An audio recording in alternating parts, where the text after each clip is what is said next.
Il tomba et se roulait par terre en écumant. Jésus demanda au Père, « Combien a-t-il de temps que cela lui arrive ?» « Depuis son enfance, répondit-il. Et souvent, l'Esprit l'a jeté dans le feu et dans l'eau pour le faire périr. Mais si tu peux quelque chose, viens à notre secours, aie compassion de nous. » Jésus lui dit, « Si tu peux, tout est possible à celui qui croit. » Aussitôt, le père de l'enfant s'écria, « Je crois, viens au secours de mon incrédulité. » Jésus vint accourir la foule, menaça l'esprit impur et lui dit, « Esprit noir et sourd, je t'ordonne, sors de cet enfant et n'y rentre plus. » Et il sortit en poussant des cris et en l'agitant avec une grande violence. L'enfant devint comme mort, de sorte que plusieurs disaient qu'il était mort. Mais Jésus, l'ayant pris par la main et lui fit lever, et il se tint debout. Quand Jésus fut entré dans la maison, les disciples lui demandèrent en particulier, « Pourquoi nous n'avons pas pu chasser cet esprit ?» Il leur dit, « Cette espèce ne peut sortir que par la prière. » Je venais de dire quelque chose, que je n'allais pas prêcher le message, je vais quand même le délivrer.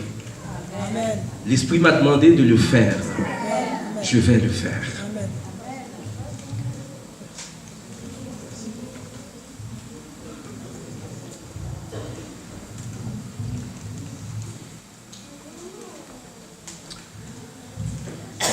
L'auteur, Marc, l'auteur du deuxième évangile, l'évangile de Marc, a rédigé son récit de manière à mettre l'accent sur les paroles et les gestes de Jésus-Christ. Les deux autres évangiles qui sont synoptiques, eh bien, à celui de Marc, ont aussi présenté, eh bien, ce récit. Nous voulons parler de l'évangile selon Matthieu et l'évangile selon Luc.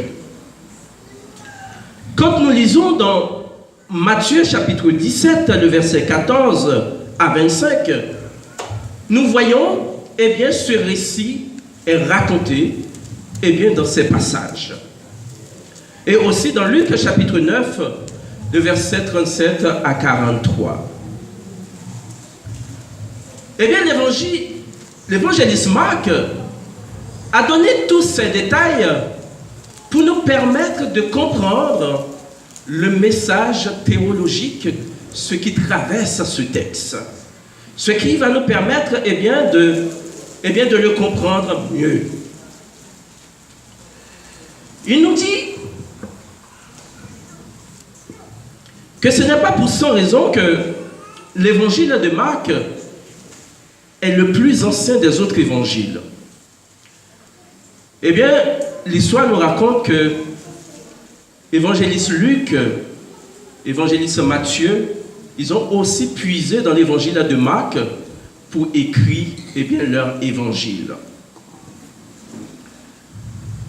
Dans leur récit, mes frères et sœurs, il y a des choses qui nous interpellent. L'histoire de cet enfant, eh bien, est intéressante, et ceci pour deux raisons principales. La première, eh bien, cette histoire nous révèle la faiblesse de l'homme, en l'occurrence, les disciples de Jésus.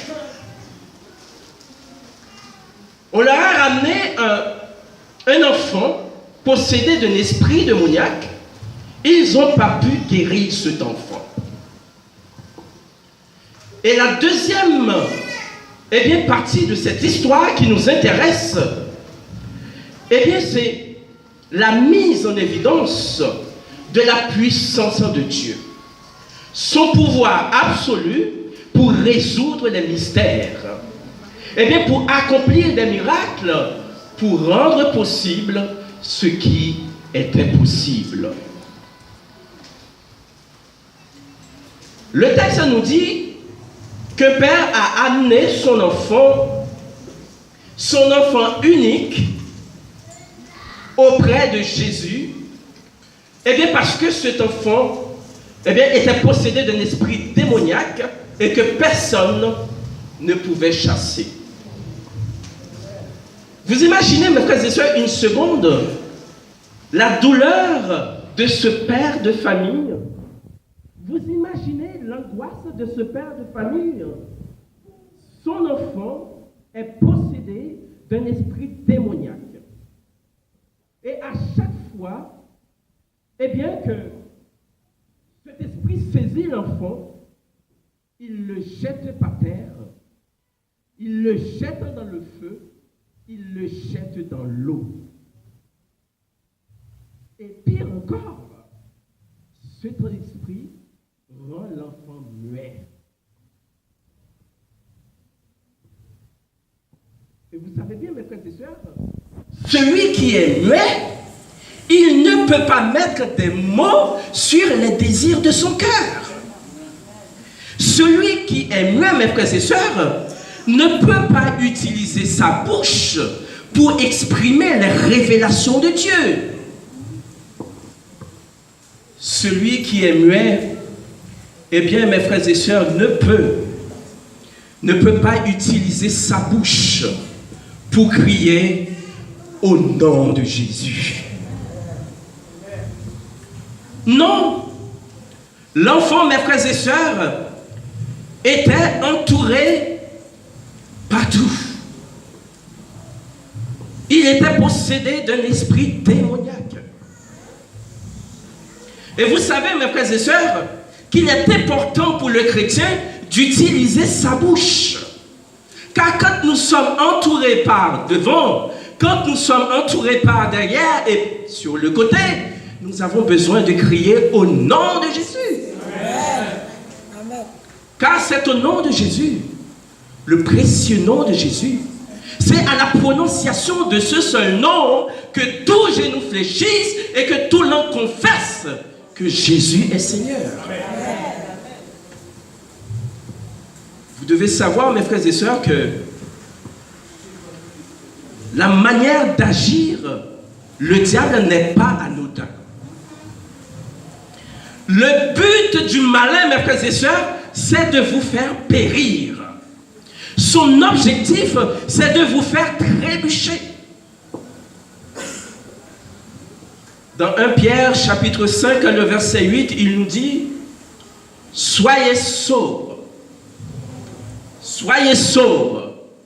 Votre adversaire, le diable, le redoutable, il rôde comme un lion rugissant, cherchant qui il dévorera.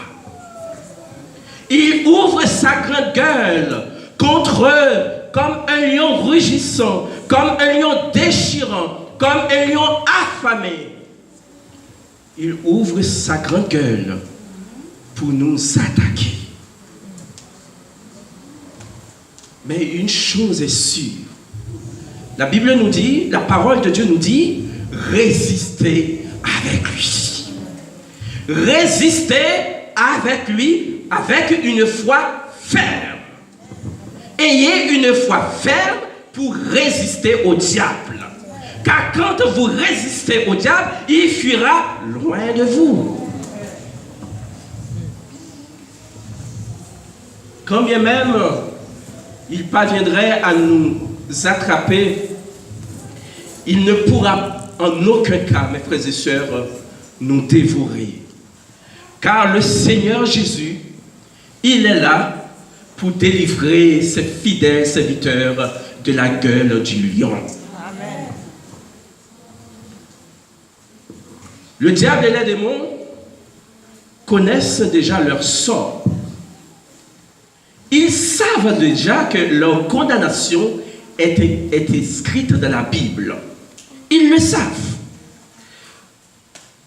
Et cela est clair. Comme vous lisez dans l'Apocalypse chapitre 20, le verset 10, qu'est-ce qu'il nous dit? Dans Apocalypse chapitre 20, le verset 10, il nous dit: et le diable qui les séduirait fut jeté dans les temps de feu et de soufre où sont les bêtes, les faux prophètes, et ils seront tourmentés jour et nuit au siècle des siècles. La condamnation du malin est scellée. C'est inscrit dans la parole de Dieu. Voilà le sort du diable. Il sera tourmenté jour et nuit au siècle des siècles dans les temps de feu. Mais vous imaginez une seconde, égoïste qu'il est, le diable, le trompeur qu'il est. Vous imaginez une seconde qu'il va vouloir aller tout seul dans les temps de feu? Non, il ne va pas vouloir aller tout seul. Eh bien, c'est la raison pour laquelle, mes frères et sœurs, il utilise tous les moyens. Et pour lui, tous les moyens sont bons. Eh bien, pour vous faire trébucher. Votre responsabilité, c'est de ne pas laisser une brèche ouverte. Quand une brèche est ouverte, eh bien, il faufile, il rentre. Et quand il rentre, il fait des ravages dans vos cœurs.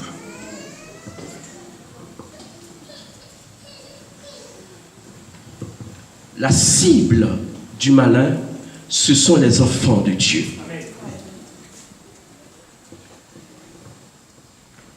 Vous êtes sa proie. Vous êtes sa proie. Mais mes frères et sœurs, vous devez faire en sorte à ce que vous ne soyez pas une proie facile. Il va essayer d'une manière ou d'une autre de vous attraper, mais cachez-vous en Jésus.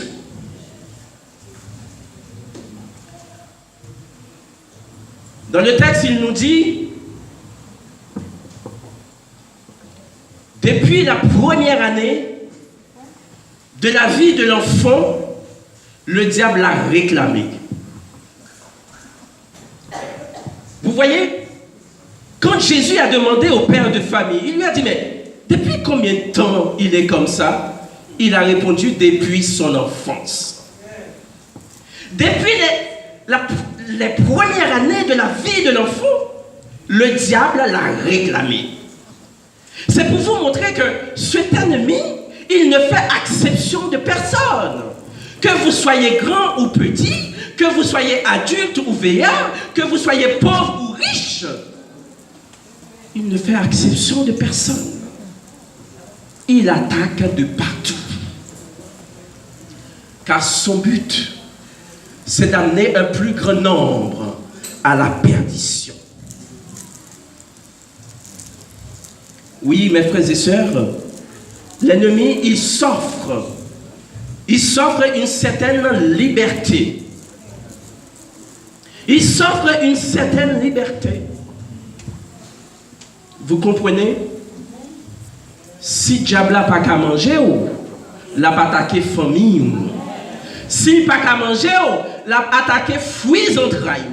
S'il n'a pas qu'à manger, l'a attaqué travail. S'il n'a pas qu'à manger, l'a attaqué bien. Il a fait de même pour Job. Il ne pouvait pas toucher le cœur de cet homme, mais il a ravagé tous ses biens.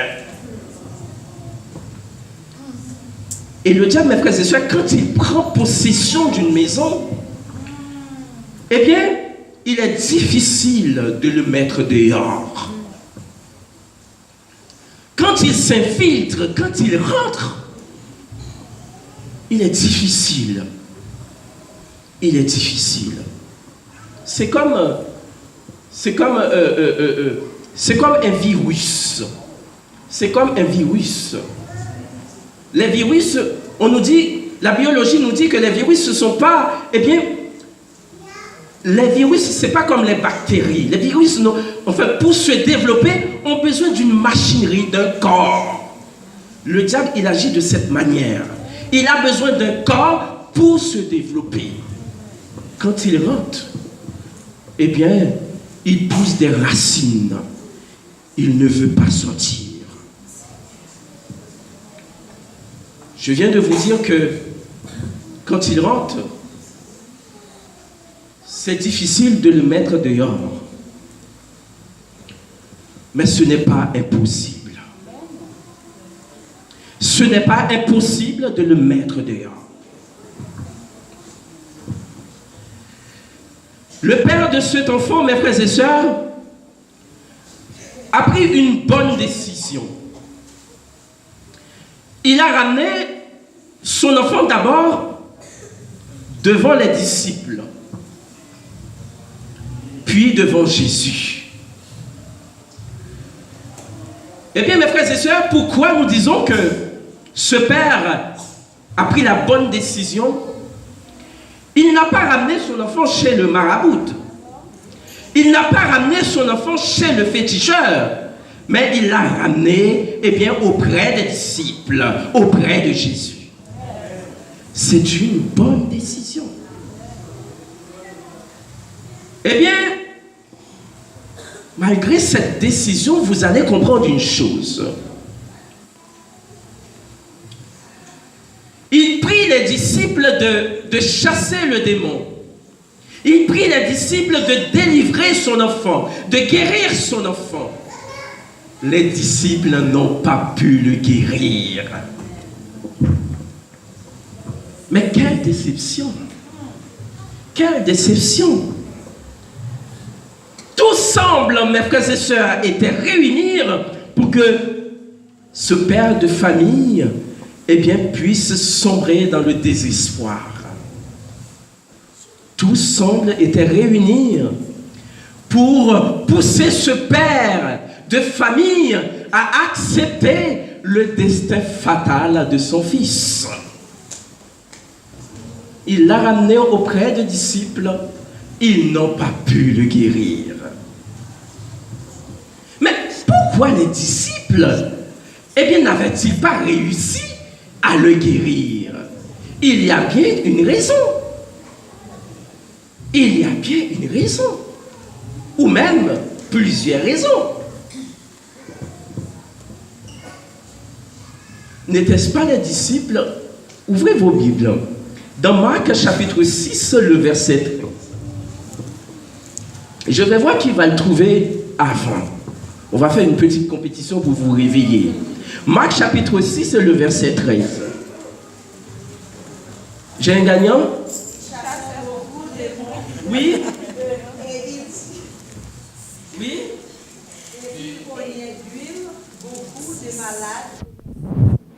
Voilà, en parlant des disciples, ils chassaient beaucoup de démons. Dans Marc chapitre 6, les disciples ont réussi à chasser beaucoup de démons et voilà, ils se retrouvent, eh bien, face à un esprit démoniaque. Ils n'ont pas pu. Mais pourquoi? Est-ce qu'il y a des démons beaucoup plus virulents, beaucoup plus méchants que d'autres? Certainement oui. Certainement oui. Il y a des démons qui sont plus virulents, il y a des démons qui sont plus méchants que d'autres.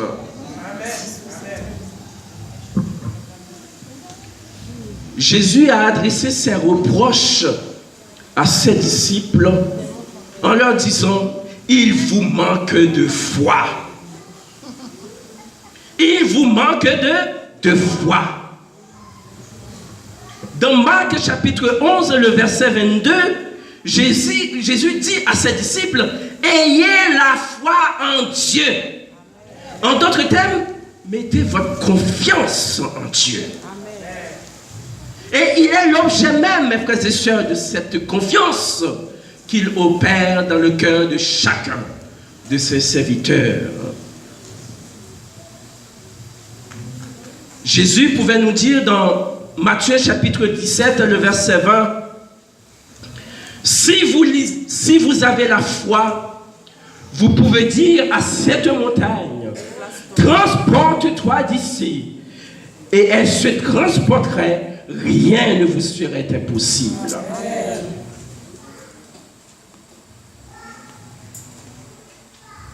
La foi, mes frères et sœurs, nous permet de jouir, permet à ce que nous soyons participants à la puissance de Dieu. La puissance que Jésus-Christ, il donne, cette puissance permet de faire des merveilles. Si vous avez la foi, il a dit, vous pouvez dire à cette montagne de se déplacer et cette montagne, elle t'obéirait.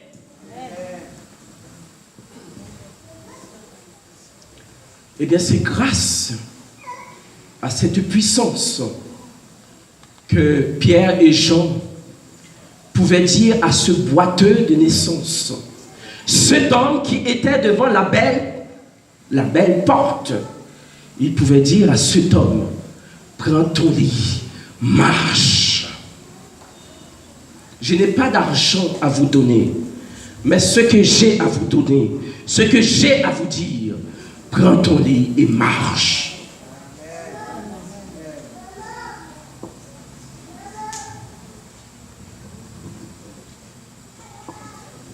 Et à l'instant même, au même moment, ce n'est pas ma parole, au même moment, les pieds et les chevilles de ce boiteux devinrent fermes. Amen. Ce n'est pas ma phrase, moi je n'ai pas de belles phrases. C'est la parole de Dieu. Amen. Il nous demande d'avoir la foi en Jésus. Amen. Notre foi doit dépendre de Jésus-Christ. Quelqu'un peut essayer d'avoir la foi d'Abraham. Mais il nous demande d'avoir la foi en Jésus-Christ. Et il y a une différence entre la foi de et la foi en.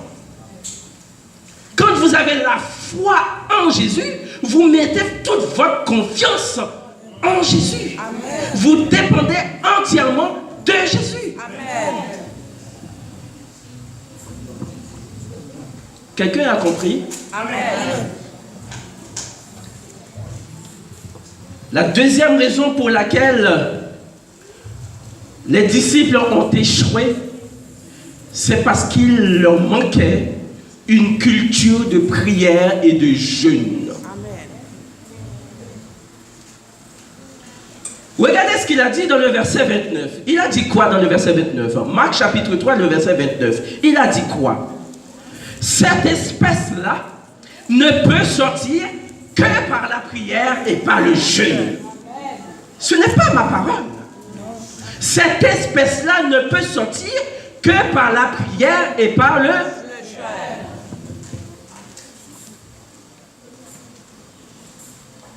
Mais peut-être vous allez me dire,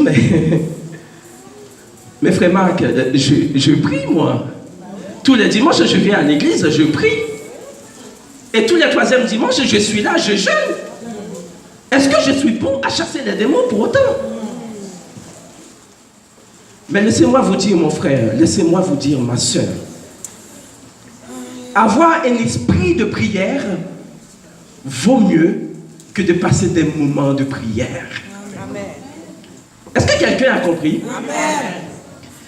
La puissance triomphante, mes frères et sœurs, la puissance qui permet de chasser les démons, cette puissance, elle est donnée à ceux qui sont en communion continuelle avec Jésus-Christ. Amen.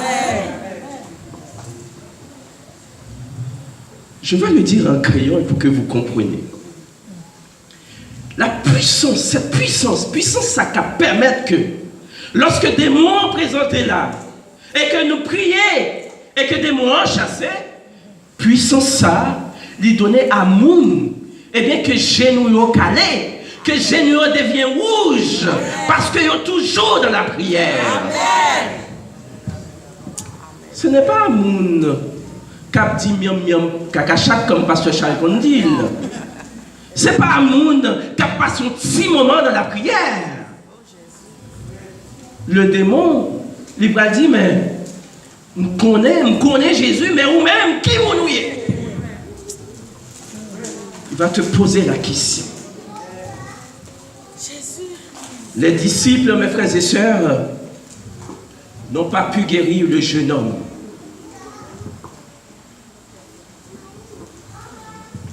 Le père de cet enfant, eh bien, dans sa persévérance, j'aime bien l'attitude du père. Dans sa persévérance, dans sa quête de guérison, puisqu'il n'a pas trouvé réponse auprès des disciples, il se tourne vers Jésus. Il se tourne vers la source. Il a crié à Jésus. Il a dit, aie compassion de nous. Fais quelque chose pour nous. C'est dans le texte. Hein? Fais quelque chose pour nous. Oui, certaines fois, quand vous vous sentez déçu par des serviteurs ou des servantes, tournez-vous vers Jésus. Amen. Tournez-vous vers lui. Jésus, mes frères et sœurs, il a entendu les requêtes de ce père de famille. Il a entendu ces mots. Il lui a dit, eh bien, si tu peux, tout est possible à celui qui croit. Si tu peux, tout est possible à celui qui croit. Et il a rajouté, amenez-le-moi.